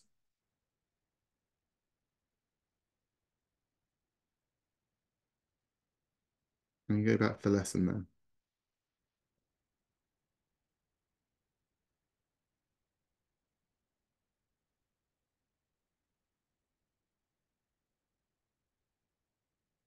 Use at least 3 linking words. Ask at least 3 follow-up questions. Perfect, Victoria. Really, really good. Use at least 3 to 4 linkers. Good. Ludmilla. Use different tenses from the lesson at least 5 times. Really good, Ludmilla. Really, really good. Love that. Use appropriate grammar from the lesson. Be more specific, Natalia. Appropriate grammar. So use the present simple, whatever, past simple, whatever it was that was in the lesson. Ask about detail. Really good, Victoria. Ask about one detail in the photo that your partner hasn't mentioned. Love that one. Okay, I'm going to share some of my ideas. So I'd use at least 2 phrases from the developing conversations box. Use at least 3 new words from the lesson. Give at least 3 interesting facts about each person in the photo. And that's important because maybe they'd say one thing about each one, but no, I want more. Really good, I think Nina there. Use adjectives, present progressive. And that's what I've got there. Use the present continuous to talk about what the people are doing. So in this picture, so-and-so is doing this. And I always, for speaking, have a time limit. Speak at least 30 seconds about each person in the photo. Because if you didn't give them a time limit, they'll be like, finished after 5 seconds. And then for the interlocutor, ask at least 3 questions. So we had that from somebody. Use at least 2 different tenses in your questions. Because in the lesson, it covered different tenses. And use correct question intonation, if that's something that we wanted them to include as well. So that's a speaking example. Let's do an example for writing. So here's the task. Choose your favorite town or city to write about. Plan a blog post that describes the town, city you chose.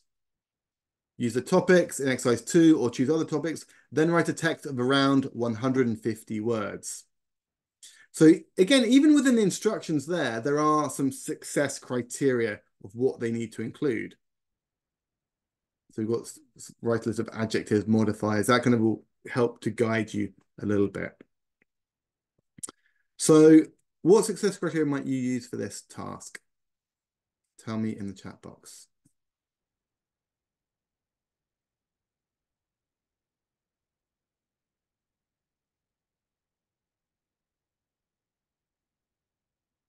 Yeah, perfect. Use at least 5 adjectives and 3 modifiers. Lovely. Vadim. Really nice. Use prepositions of place. Write 7 sentences. Really good, Victoria. Write at least 3 places. And I love the use of at least there, Oksana. Great job. I think, Victoria, yeah, write 7 sentences, but I'd say write at least 7 sentences to push the stronger ones.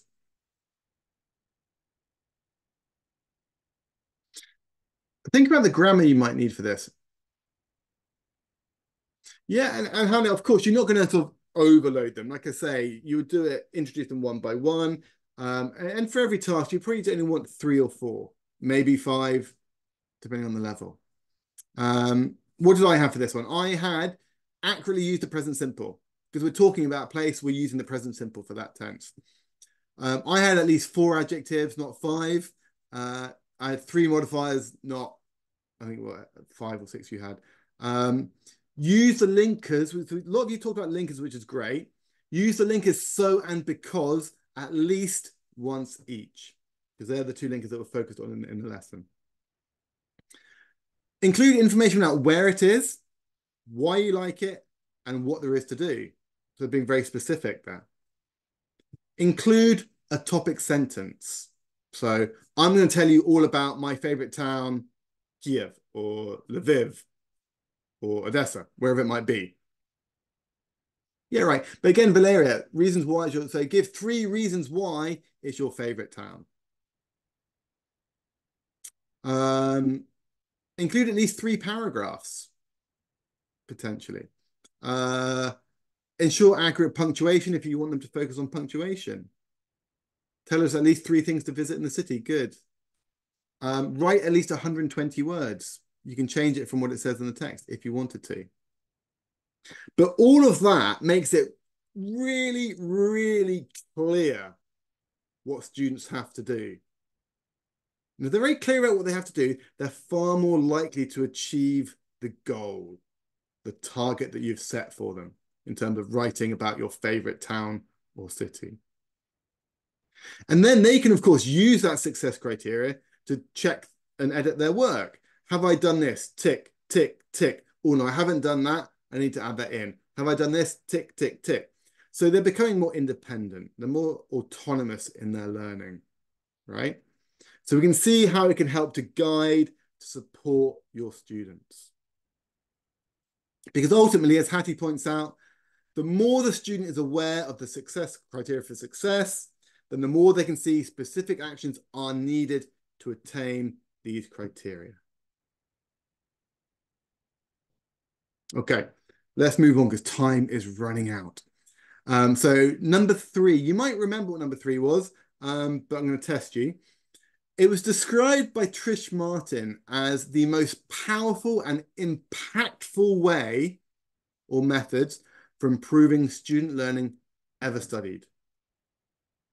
What is she talking about?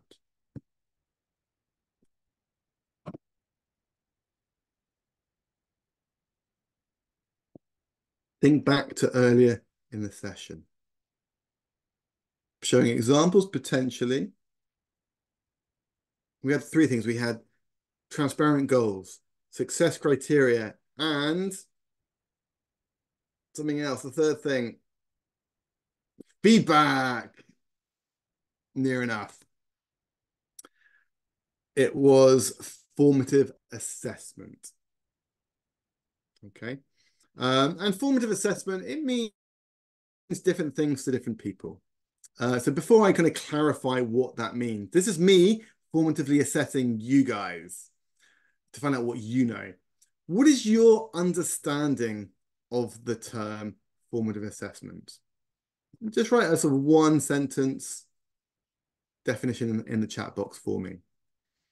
And like I say, this is me formatively assessing you guys. What do you already know? This is kind of our entry ticket to this section of the talk.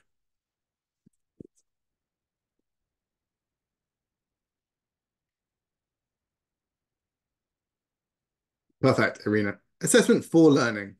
Great definition. Very succinct.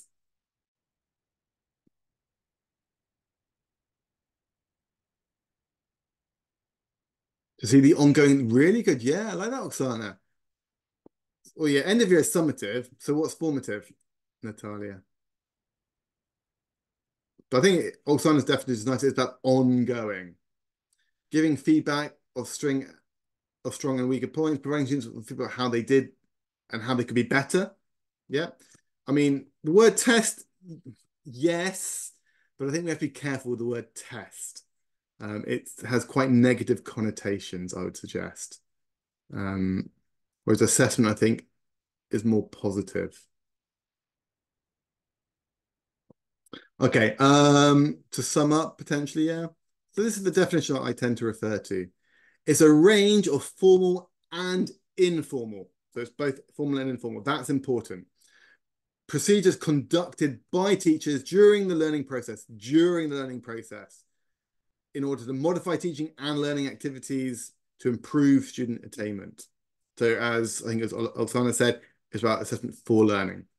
It involves qualitative feedback rather than scores for both student and teacher that focuses on details of content and performance. Okay, so let's kind of break that down, specifically about this informal and formal idea. So I've got a little chart here that I've put together. I want to fill each box with some ideas. So starting with formative assessment and informal, what kind of things might go into that box? So I'm going to get my laser pointer here. What could go in this box here? So it's got to be formative and informal. Tell me in the chat box. Okay, lovely there. Comment the progress and achievements. Yeah, just classroom feedback, comments from the teacher. Kahoot, brilliant, Natalia. Kahoot, Quizlet, Quizzes, whatever you're using. That is informal formative assessment, 100%. Praise, absolutely, Anna. Smile, nodding, compliments. You get the idea. Really good. So what do I have in my box? So yeah, questioning, check-ins, feedback, quizzes, teacher monitoring, peer assessment, self-assessment. What then goes in the more formal formative assessment?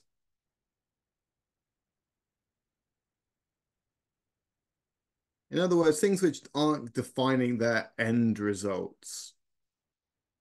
Written comment, yeah, good, Anna.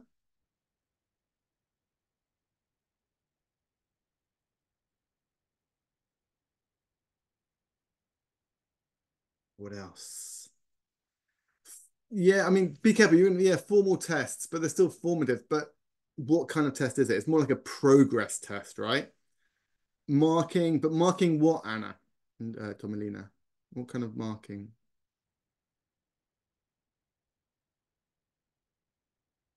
You're right, but of what?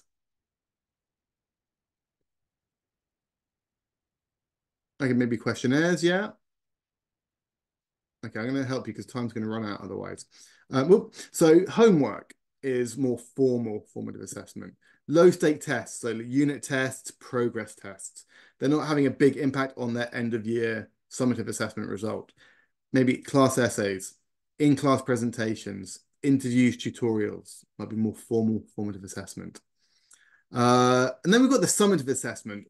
And again, we can still break summative assessment into informal and formal. So in terms of informal summative assessment, it might be portfolios of work. It might be coursework, in-class teacher assessment, more formalized. And then, of course, the more formal summative assessment is what we are, talking about our big end-of-year tests, any external exams, formal presentations, dissertations, projects, I would say, goes into your summative informal because it's portfolio and coursework type stuff, right? So there's a very clear split here. And just to clarify why should we be doing formative assessment as much as we can do? What are the benefits? Well, there is lots and lots of benefits for teachers and students. First of all, we're talking about visible learning. It makes learning more visible, more accurate. There's no point in telling students at the end of the year how they've improved. You need to tell them all along the journey how they are improving. Because if they can see that progress on a daily, weekly basis, that is motivating for them. They know how they should be getting to where they need to get to. It increases that awareness of strengths and weaknesses all along the journey, not just that final destination. It gives a more detailed overview of student ability. You're more aware of their strengths and weaknesses. It's immediate. It's personalized. And from a teaching perspective, lesson goals can be achieved more successfully. It allows for remedial work, reteaching, reassessing, increased learner engagement, autonomy, as Natalia says. Lots and lots of benefits, right? But how might it work in practice? So a few ideas here because time is running out. So right at the start of the whole session, I asked what your thoughts were. What did you know about visible learning? At the start of this section, I asked you what you thought formative assessment was. This is an entry ticket. Entry tickets are formative assessment. So imagine we're teaching a lesson here on first conditionals. Even before the books are open, I might prepare a little questionnaire for them to talk about in pairs or a group mingle with the questions using the grammar. What will you do tomorrow if it's sunny? What will you do if you pass a test? What will you do if the fire alarm goes off? What will happen to the world if humans keep polluting it? This is essentially, as somebody said earlier, test, teach, test. I'm seeing what they know. I'm seeing if they can use the grammar without being told to use the grammar. It might be more specific, you know, tell me, how do we use first conditionals? What do you know about first conditionals, for example? But X entry tickets work really, really nicely. What is your understanding of X topic? And then we're into the lesson. And with outcomes, with a lot of the National Geographic Learning titles, we don't have a deductive lesson, grammar lesson. We have inductive. We have guided discovery. Guided discovery is all about finding out what students know. Showing them the grammar, asking them questions, getting them to work it out for themselves. That is, so yeah, Victoria, entry tickets are like a lead-in, absolutely. It's finding out what they know about a topic, about if they can use grammar already. But yeah, it is a lead-in, absolutely. Once they've done guided discovery, concept checking questions, Hugh was talking about them earlier, with grammar specifically. These are a way of checking understanding. It's formative assessment. And when we've done that, I'd always check in with my students. Are you ready? Are you happy to move on to the next step? Are you ready? We've done the grammar presentation and grammar kind of analysis. Are you ready for the practice? Thumbs up, yes. Thumbs down, no. I need more work. That's formative assessment because you're checking if they're ready. It could be thumbs up, thumbs down. It could be a traffic light system where you give them little cards, a red card, an amber card, a green card. They hold it up. Red, I'm not ready.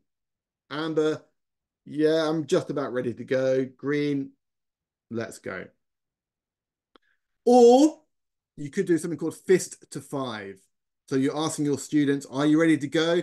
5, you're ready to go. 4, you're pretty happy to go. 3, I get it, more or less. 2, I'm struggling. 1, I'm lost, teacher. Because life is not black and white. The problem with thumbs up, thumbs down, it's very black and white. There's no in between. But with the traffic lights and fist to 5, you get a clearer picture of where students are at. And if your students are all doing ambers and greens and 2s and 3s, then you know you need to go back to the grammar analysis. And you can do that. As we know in outcomes, you've got the grammar focus at the back of the book, the grammar summary, so you can go into it into more detail. And then you repeat the process. Once you've done that, are you ready to move on? Let me know. Thumbs up, thumbs down, traffic light, fist to 5. And then you're on to the control practice. And as they're doing the control practice, you're monitoring. Monitoring is formative assessment. You're seeing how they're doing. When they finish, you get them to check in pairs. That's formative assessment. Checking the answers. You might do a class read through of the answers. That's formative assessment. You could get them to self-check. that's formative assessment. Show of hands, that's formative assessment. You know, hands up if you got number 1 right. Everyone put their hands up. Hands up, you got number 2 right. 3, etc. You're getting a very visual response of how students are doing. And then, when you've done all the control practice, you do the traffic light system again. Thumbs up, thumbs down, traffic light, fist to 5. Okay, we've done the control practice. Are you ready to move on to the freer practice? Yes or no? And if it's no, that's fine. You can do more control practice. Back to the grammar summary, you've got more control practice. Then you do the more control practice. Are you ready to move on yet? Yes, no, great. But you know where students are at every step of the lesson. And these kind of activities like this, where they're open-ended, you can get them to use things like whiteboard.fi, Mentimeter, Answer Garden. So you can see all of the students' answers. So you can see how we're assessing at every step of the lesson. And it doesn't take a huge amount. It's just adding these routines into the lessons a little bit. And then at the end of the lesson, yep, we do our exit ticket. So somebody mentioned this earlier. So I think the question somebody asked was, at the end of the lesson, in today's lesson, I have learned X, Y, Z, right? But there are, of course, other questions you could ask. On a scale of 1 to 5, how confident are you got the lesson? What was your biggest takeaway? What did you learn? What did you enjoy? What didn't you enjoy? What did you find difficult? How could you practice this more? Yeah, no, my time is up, Anna. I apologize. We're running fractionally late.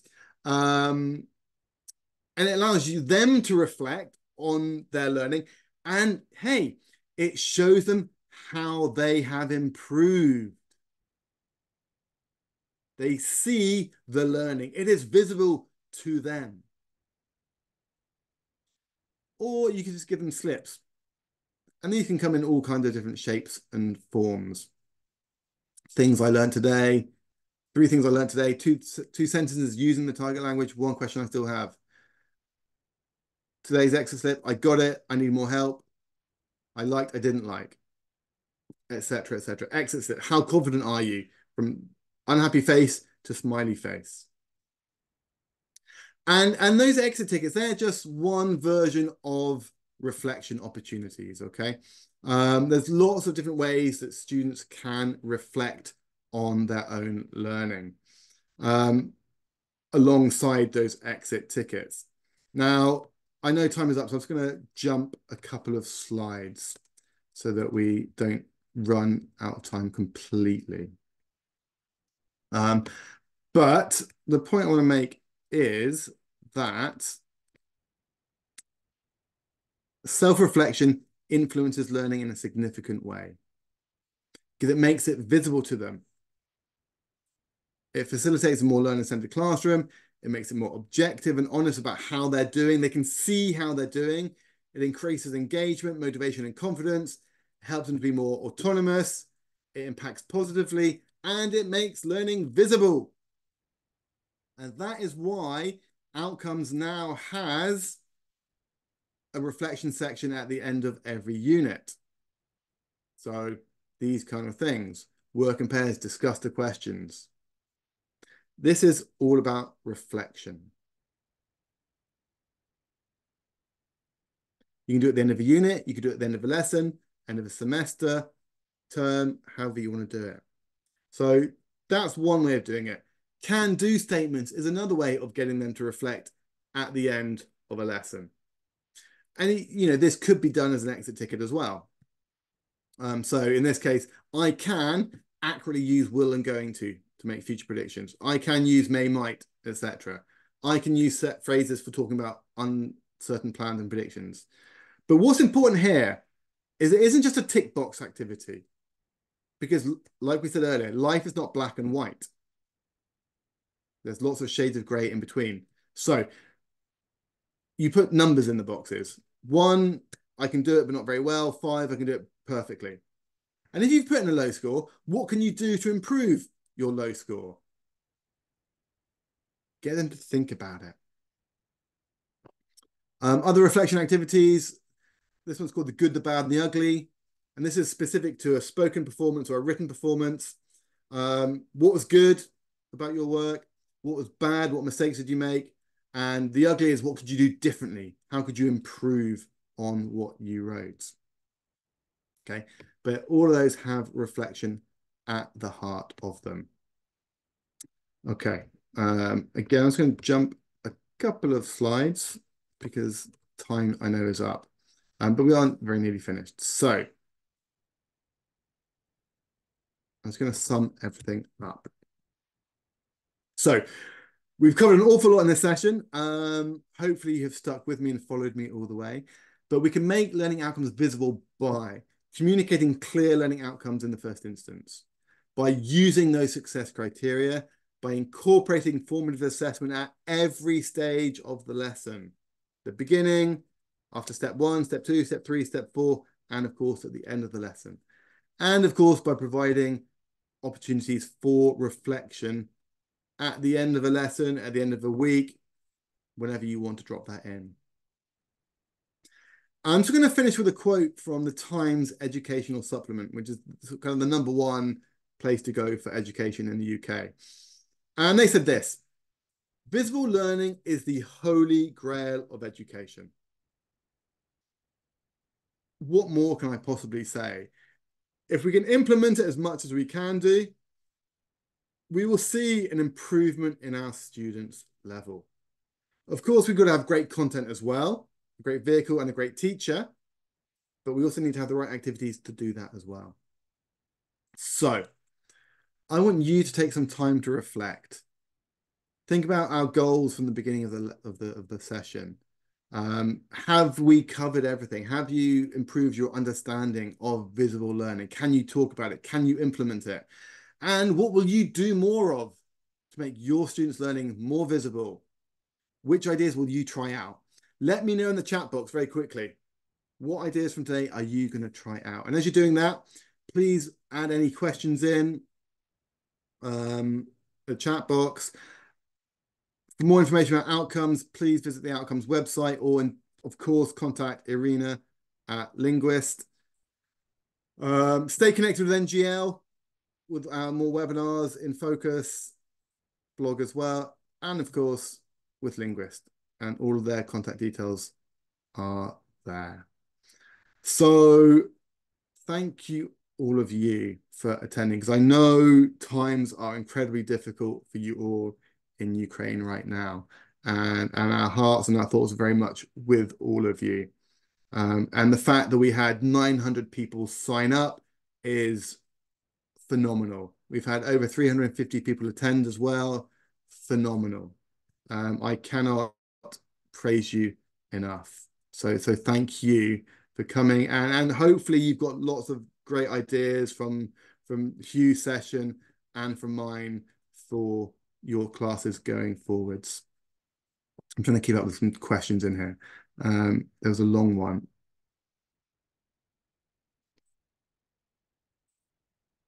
Okay, so we don't translate from one language to another, yet we translate from one culture to another one.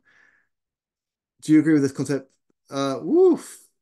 I mean, that's a really difficult question to answer quickly. I think I would need a little bit more time to process that and think about that.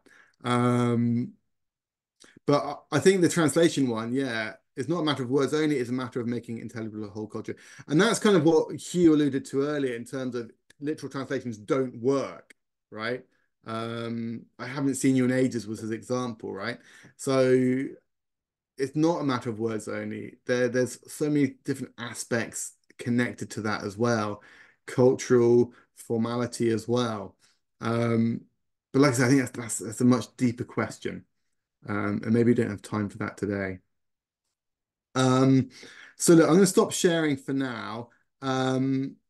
Irina, is there anything that you would like to add on your behalf? I will say, actually, before Irina says anything else, that remember, we will send the recording. That will come with you tomorrow, at some point tomorrow. And you will also get your certificates from the team at Linguist. But thank you. Irina, anything else to add?